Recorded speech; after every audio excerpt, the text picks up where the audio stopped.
of our top stories today. As we mentioned earlier, Ethiopian Airlines also says it's in discussions to back the Nigerian government's plans for a new national carrier.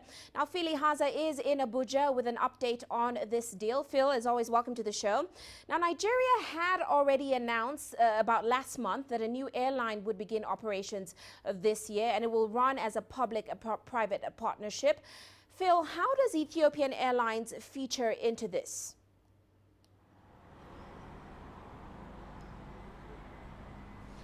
Thank you very much, Uche. Nice to be on the show. Well, at the unveiling of the national carrier, the new Nigeria Air in London, the aviation minister, Hadis Sirika, actually stated that the Nigerian government is looking to woo, the Ethiopian Airlines to get stakes, to own stakes in the national carrier.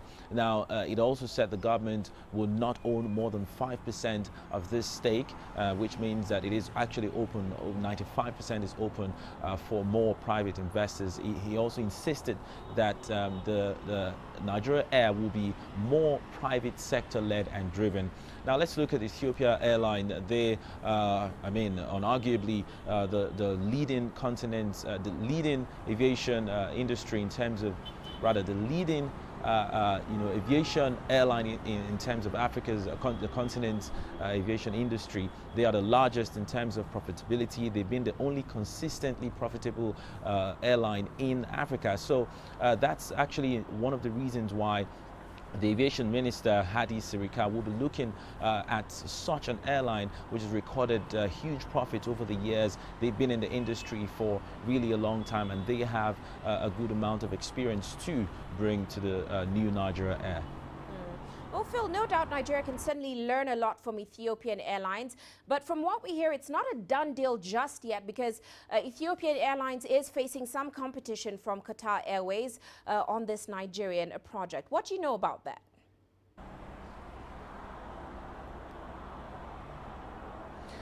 Well, it is very true that they are actually having such competition, but it's a good, very smart move by the aviation minister to see that more players, big players in this case, are involved in owning stakes in the aviation industry, or rather in a Nigerian new national carrier, the Nigeria Air.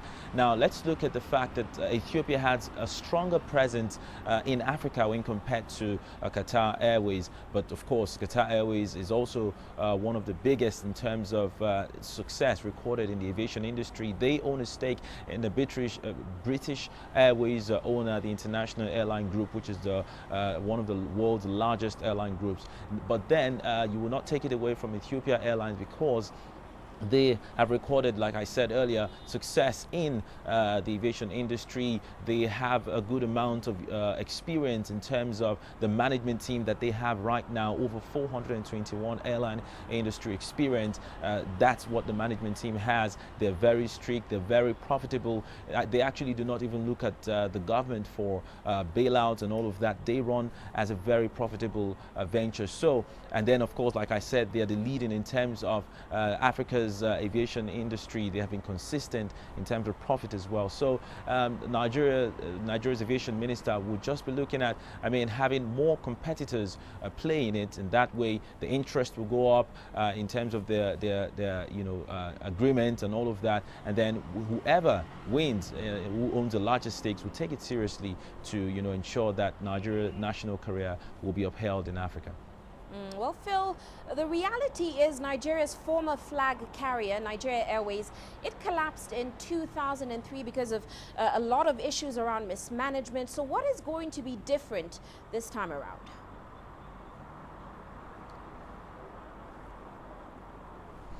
Well, it's rather unfortunate that Africa's most populous nation, with about 200 million people, have had to go through all of this over the years of trying to have a very viable, national carrier. It hasn't worked so far due to several issues. Like you rightly said, the Nigerian Airways collapsed in 2003. It was taken over or succeeded by, Air Nigeria, which had a joint venture with Richard Branson's Virgin Atlantic, and then it was also called Virgin Nigeria. Nigeria.